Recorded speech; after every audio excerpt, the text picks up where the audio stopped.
Today I'm replacing the front strut assemblies on my 2020 Toyota Tacoma. First thing I'm going to do is jack up the front and take the wheels off.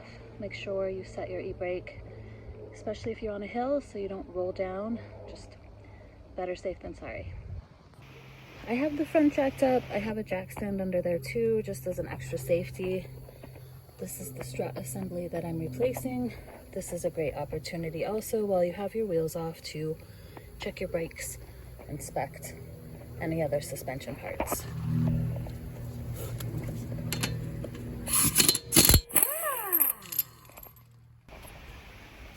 I got these quick struts from Amazon. I think they were $142 each, so a pair of strut assemblies were under $300. They come with new nuts. They look to be the right part. You can replace, I think, just the shock inside here if you have a spring compressor, but that's lots more work, and I like to work smarter instead of harder. So that's my new strut. Looks like definitely do not ever touch this nut because it holds the spring on, but I've got these three. I'll see what size those are, and then I just have to take this bottom bolt and nut off and sneak it out. All right, these three nuts are 14 millimeter on my truck. Make sure you're doing these three and never the center one. Spring under compression, etc. Don't touch this nut. Then this bottom bolt is a 19, but unfortunately nothing's never really easy. If I get everything loose, I have to first drop this entire control arm so that I have room to sneak the strut down and out. So I'm going to loosen this, loosen this. This is like where you do your camber marking, so I'm gonna try and mark it, put it back together the same way, but I'm definitely going to get an alignment once I replace the struts anyway. So then to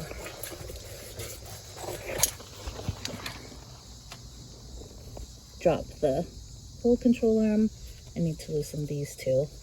I believe these are. You want to loosen these two upper control arm bolts before you do the lower ball joint bolts. These guys are 22s, 22 millimeter. I've dropped my splash shield so that I can reach this side easier. Your splash shield should have for 13 or 12 millimeter bolts. It hangs on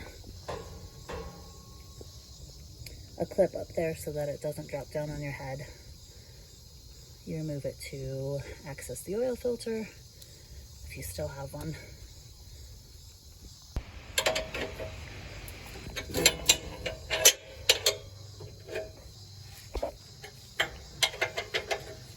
You just want to do it a few threads so that the control arm can swing down easily.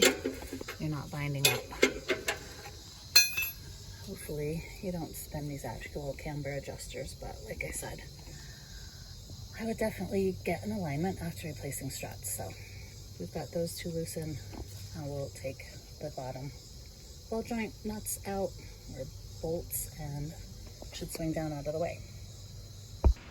You do have to take this 19 millimeter nut and bolt out of the lower strut because they attach to the control arm that way. You're not fighting against yourself. All right, I got these two 19 millimeter bolts out of the bottom ball joint. You can see it's dropped down quite a bit. You might need to use a pry bar in order to get your strut to a place where you can get this bolt out. Mine's actually cooperating. Here's a washer here. Let's pay attention to the hardware, where it goes, keep everything together. I know that I don't have this bolt new with my strut, so we are going to be reinstalling it. So pop this bolt loose, then I should be able to loosen these three nuts and drop the control arm down, slide the strut out.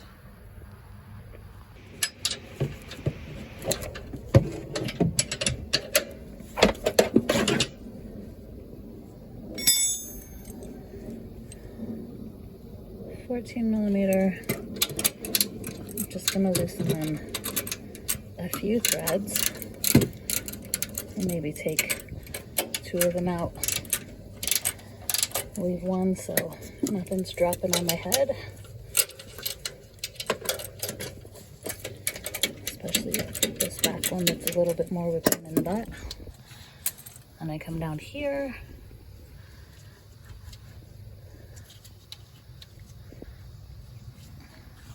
Pull this guy out.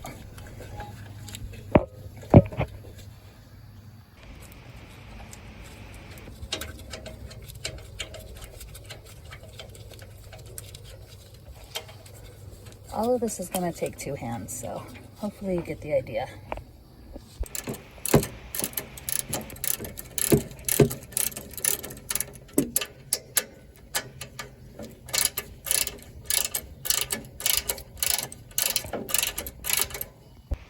I got everything loose, wiggled this final bolt out of the bottom of the strut. See how my control arm just swung down. Make sure you don't have an ankle or anything sitting under there because it might sting. I'm going to take this last nut off and sneak the strut out. Put in the new one. These nuts that came on my original struts have a big shoulder on them and they're pretty beefy. Might reuse those depending, because the new ones look a little flaky, but everything is loose. We can sneak the strut out, swap it with the new one. These are my new nuts. I am going to use them. Those nuts have 150,000 miles on them. These ones hopefully have some kind of locking or safety mechanism. Just make sure everything's good and tight.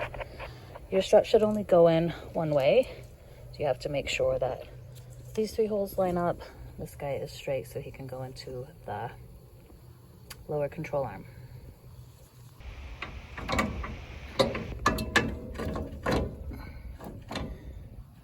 Get it in place and start a couple of the nuts. Don't tighten everything until you can tighten anything. So I start everything loosely. I'm going to try and swing the control arm up and get this lower bolt started. I want to show you the setup I had to use in order to get the bottom of this new strut lined up. Got a pry bar right there, prying it into place. Then I have a jack under the lower ball joint because it was just offset enough that it didn't want to get started. So here's my tricks. Good luck to you. Get it in there and lined up enough so that I can start that bolt. Then I can jack it up even more and start these 2 lower ball joint bolts. Hopefully.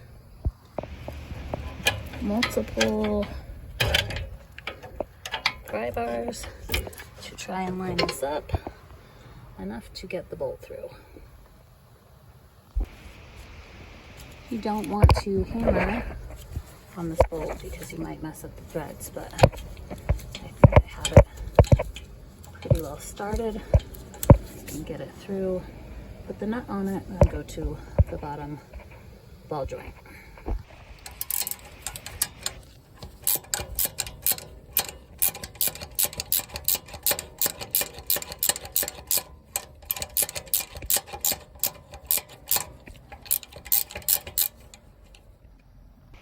As always, don't tighten anything until you have everything started, but I've got the washer and the nut here.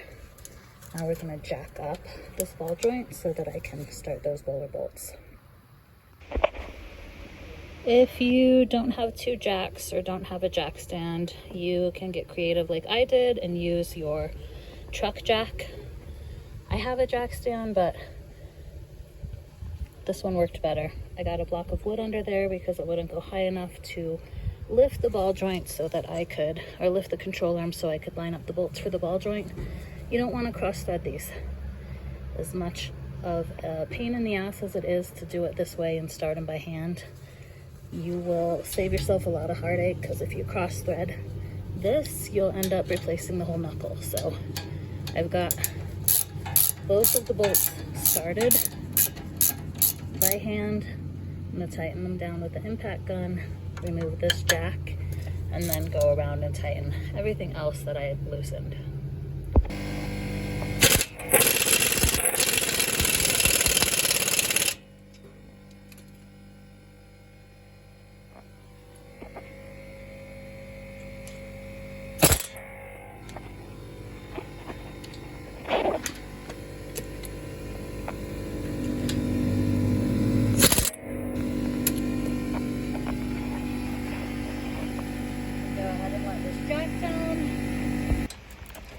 My new nuts are 15 millimeter. I'm gonna tighten these 3. Make sure you get that hard to reach one. You can look up a torque spec if you want to, but I don't know that I'd even be able to get a torque wrench on this back one, so I'm gonna go with good and tight.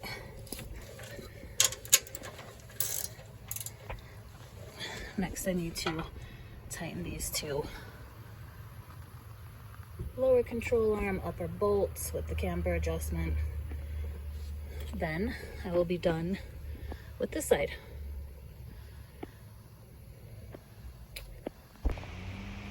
For this rear upper control arm bolt that has the cam adjuster on it, let's see if it's a 22 millimeter. I can turn it, line up these marks.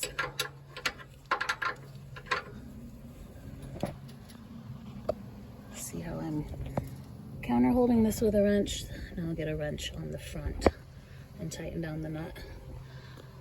Still going to do an alignment because I don't want to wear my tires out, but getting it back to close to where it was before you took it apart will maybe help the guys out.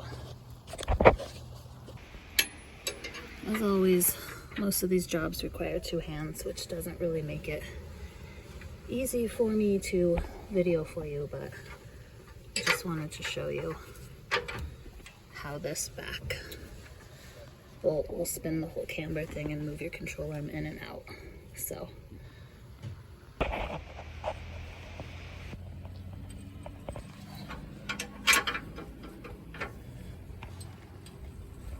that one's tight. We're gonna go to the front one.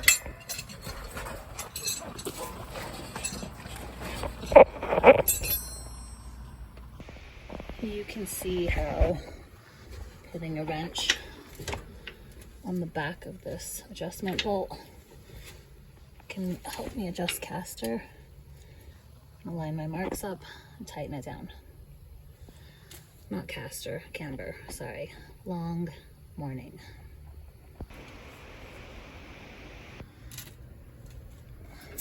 Good and tight.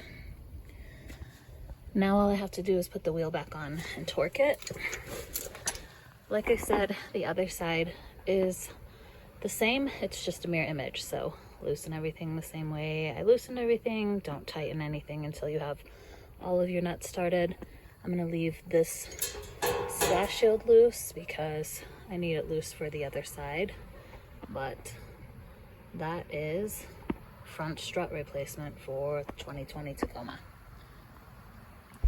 As always, once you put the wheels back on, torque them, test drive the vehicle, listen for any unusual noises, and re-torque them a second time. Make sure your lug nuts are tight. You don't want wheels falling off, and you should be good to go.